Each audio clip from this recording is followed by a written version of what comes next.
मेहनत की कमाई। बहुत समय पहले की बात है। एक बड़ा मेहनती किसान था। उस बार उसकी फसल भी बड़ी अच्छी हुई थी। आखिरकार मेरी मेहनत सफल हुई। उसने शहर की मंडी में काफी अच्छे मुनाफे से फसल बेची। 300 सोने की मुहरें। इस मोटी रकम के बारे में मैं किसी को नहीं बताऊंगा। घर आकर उसने धन जमीन में गाड़ दिया। बस अब इसे कोई नहीं चुरा सकता। कुछ दिन बाद 300 ही थी या ज्यादा, एक बार फिर से गिन के देखता हूँ। उसने दरवाजा बंद कर सौकल लगा दी। अब कौन आ टपका? मुहरें छिपा देनी चाहिए। उसने जल्दी से मोहरें थैली में भर दी।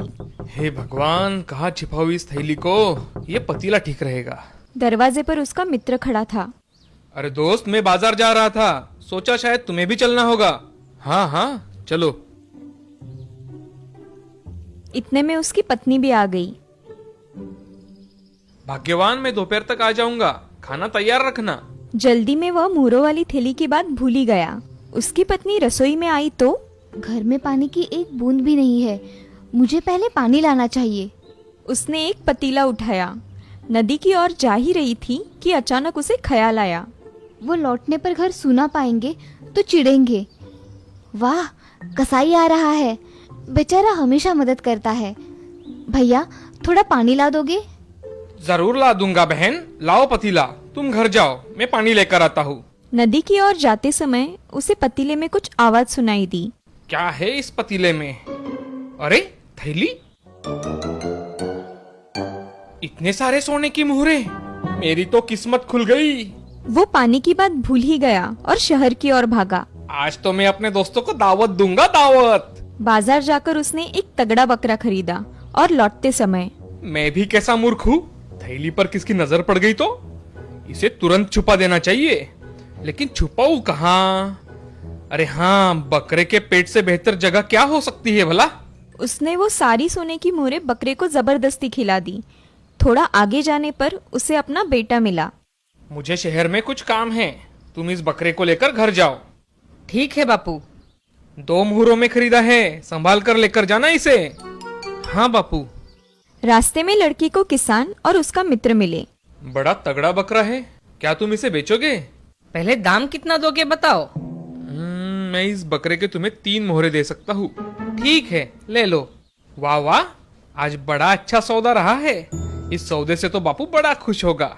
एक मुहर का फायदा जो हो गया। इधर किसान जब बकरे को लेकर घर लौटा। कितना तगड़ा बकरा है। हाँ, दोस्तों को दावत दूंगा, तुम इसे पीछे आंगन में बांध दो। और जैसे ही किसान घर में घुसा तो अरे मेरा पतीला कहाँ गया?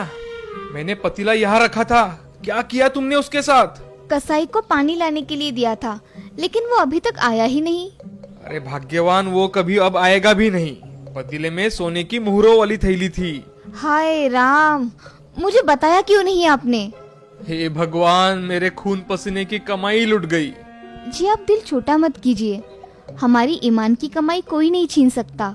ठीक कहती हो। चलो बकरे की बलि देकर भगवान से न्याय की दुआ मांगते हैं।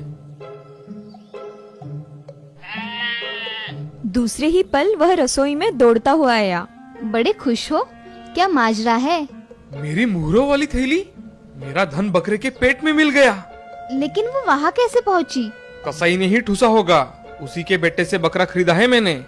अच्छा सबक मिला है उसे। अब धन हमेशा मैं अपने पास ही रखूंगा। दूसरे दिन किसी काम से किसान को शहर जाना था। लौटते समय कितनी गर्मी है, पानी में गोता लगा लेता हूँ, मजा आ जाएगा। अपने कपड़े और थैली वही किनारे पे रखकर वो नदी में उतर गया। उधर से गुजरते हुए एक चरवाहा की निगाह थैली पर पड़ी। अरे सोने की मुहरें, मेरी तो किस्मत खुल गई। और वो थैली लेकर चला गया। रास्ते में लगता है कोई आ रहा है, जरूर मेरी थैली छीन लेगा। मुझे इसे कहीं छुपा देना चाहिए। उसने थैली कुएं में फेंक दी। इसे बाद में आकर ले जाऊंगा। इधर किसान तरोताजा होकर बाहर निकला। हाँ, मजा आ गया। अब जल्दी घर चलना चाहिए। अरे मेरी मुहरों वाली थैली कहाँ गई? हे भगवान, मैंने फिर से धन गवा दिया। शोकाकुल किसान घर लौट रहा था कि आंधी आई। अरे मेरी पगड़ी। पगड़ी के पीछे भागता किसान कुएं के पास आ गया और पैर फिसलकर कुएं में गिर गया। बचाओ बचाओ, मेरा धन मुझे फिर मिल गया। वो कुएं से बाहर आया और घर पहुंचा। दूसरे दिन किसान और चरवाहे की भेंट गांव के बाजार में हुई। बड़े दुखी हो भाई, क्या हुआ? मैंने सोने की सिक्कों की थैली एक कुएं में छुपाई थी, अब जाकर देखा तो गायब है। मतलब वो थैली मेरी नहीं थी? तुम्हारी थैली सुरक्षित है भाई, मैंने समझा नदी किनारे खोई मेरी थैली है। आओ, तुम्हारा धन तुम्हें दे दूं। घर जाकर किसान ने मोहरों वाली थैली उसे दे दी। भगवान करे तुम्हारी थैली भी तुम्हें जल्द मिल जाए। जब चरवाहा घर की ओर जा रहा था, कैसा मूर्ख है, अपनी थैली भी नहीं पहचानता। चरवाहा घर पहुंचकर मेरे खोखले डंडे में ये मुहरें सुरक्षित रहेंगी। चरवाहा सारी सोने की मोहरें उस खोखले डंडे में डाल देता है और दूसरे दिन नदी किनारे टहलते समय वो फिसल गया और डंडा भी पानी में जा गिरा। इसके पहले कि वो डंडा पकड़े, एक जबरदस्त लहर उस डंडे को बहा ले गई। दूसरे किनारे पर किसान नहा रहा था, तभी उसे वो डंडा उसकी ओर आता दिखाई दिया। बड़ा अच्छा डंडा है, चलो इसे घर ले चलता हूँ, काम आएगा। किसान वो डंडा लेकर जब घर आया, जलाने के लिए लकड़ी ही नहीं है। आज ही ये डंडा मिला है, अभी का काम चलाने के लिए इसे ही काट देता हूँ।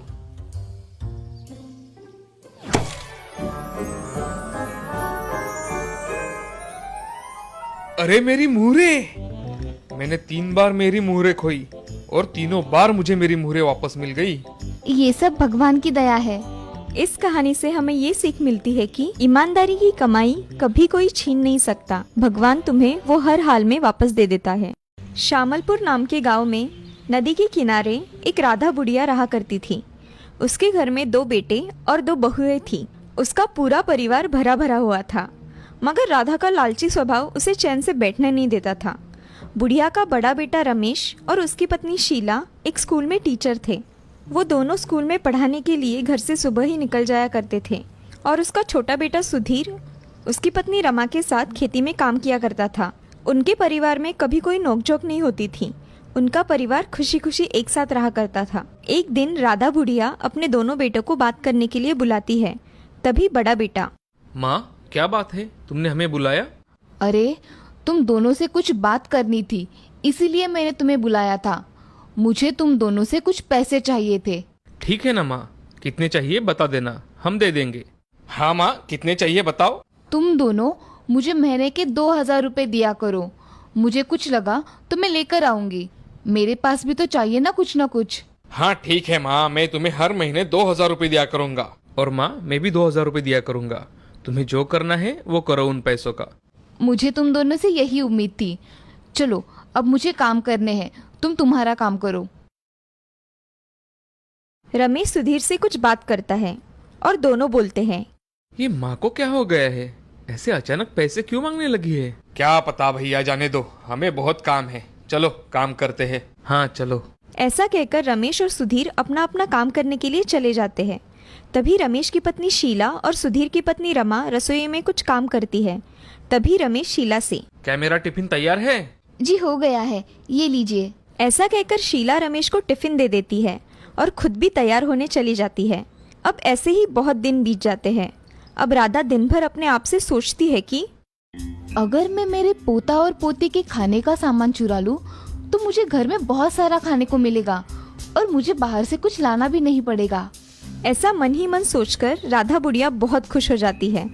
अगले दिन सुधीर का बेटा श्रवण और रमेश की बेटी शर्वरी अपने स्कूल के लिए निकल जाते हैं। तभी राधा बुढ़िया उनके खाने का सामान जैसे बिस्किट, वेफर्स और चॉकलेट्स ऐसे सब चीजें चुराकर अपने कमरे में लेकर जाती है और वही कमरे में बैठकर उसे खा लेती है। मगर जब बच्चे स्कूल से घर आते हैं कि उनके खाने के सामान को किसी ने हाथ लगाया है, तभी दोनों बच्चे रमा के पास चले जाते हैं।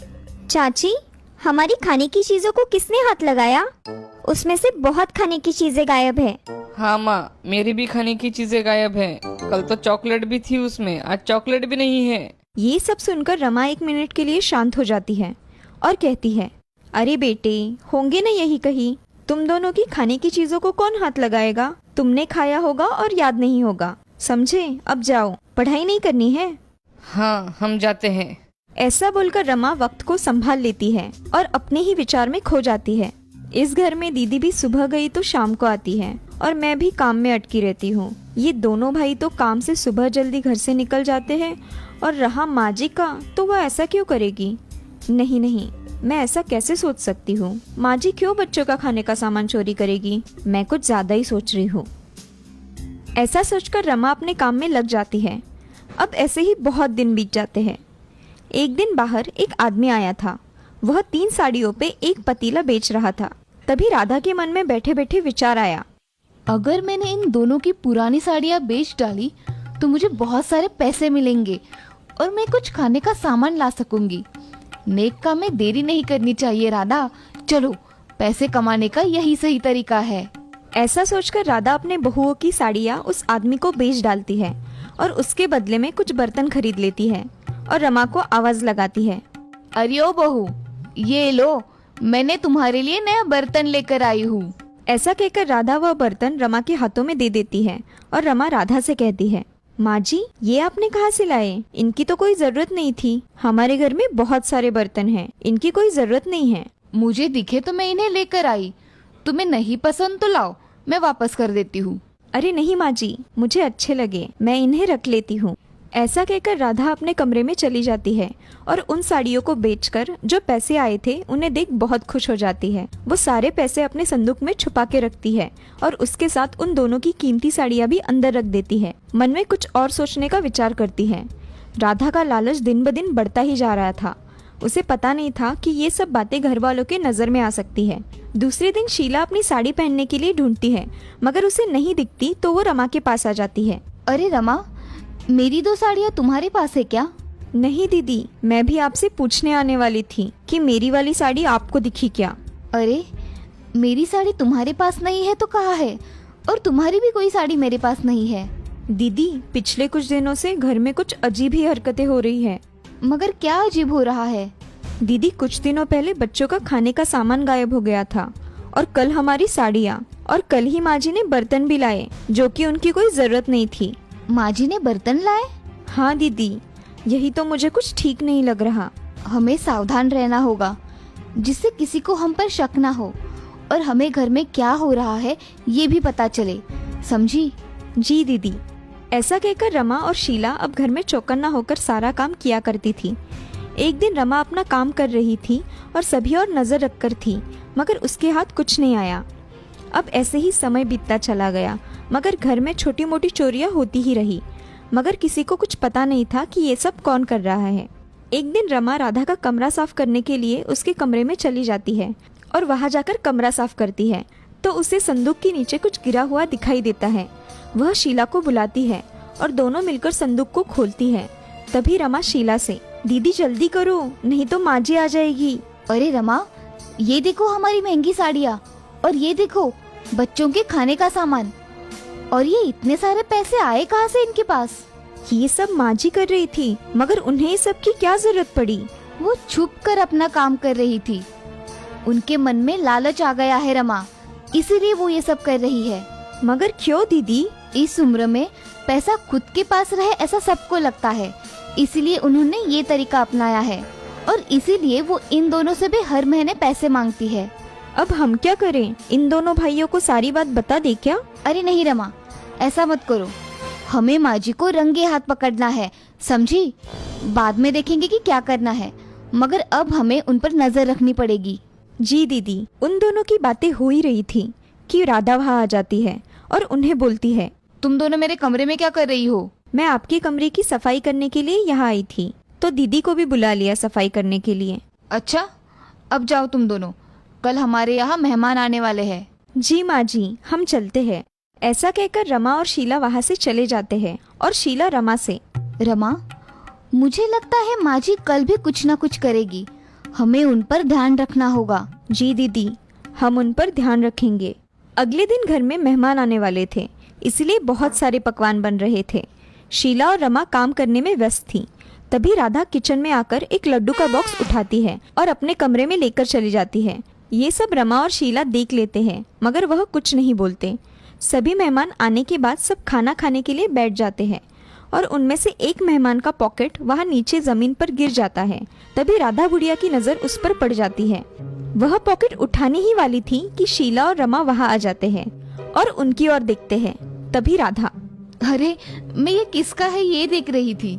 माँ जी, अब इसमें से कितने पैसे मिलेंगे ये देख रही थी ना। कुछ भी बातें मत करो बहू। हमें सब पता है माँ जी, सब मेहमान हैं इसीलिए हम कुछ नहीं कर रहे। तुम दोनों पागल हो गई हो क्या? ऐसा कहकर राधा वह पॉकेट वह टेबल पर रखकर गुस्से से अपने कमरे में चली जाती है। ये सब देख रमा शीला की ओर देखती है। तभी शीला, सब मेहमान जाने के बाद देखेंगे, सबके सामने तमाशा नहीं चाहिए, चलो। ऐसा कहकर रमा और शीला काम करने चले जाते हैं।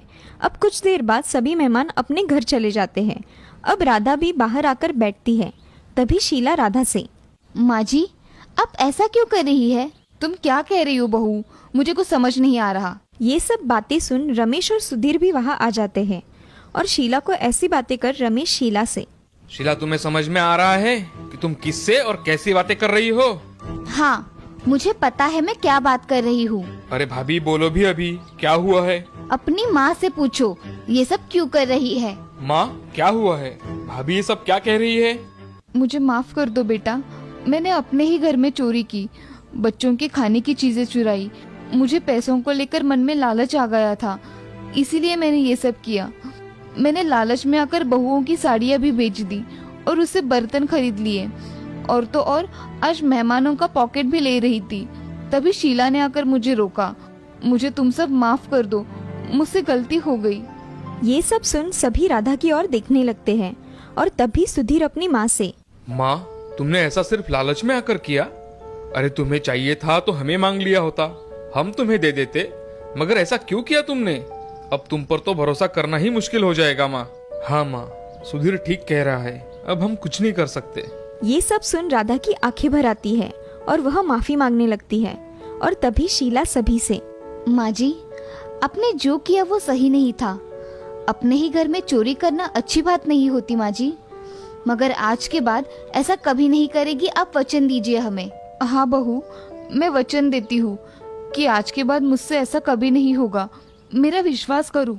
राधा बुढ़िया की बातें सुन सुधीर अपनी माँ से, माँ, आज के बाद कभी ऐसा कुछ भी मत करना, हम तुम्हें माफ कर देते हैं।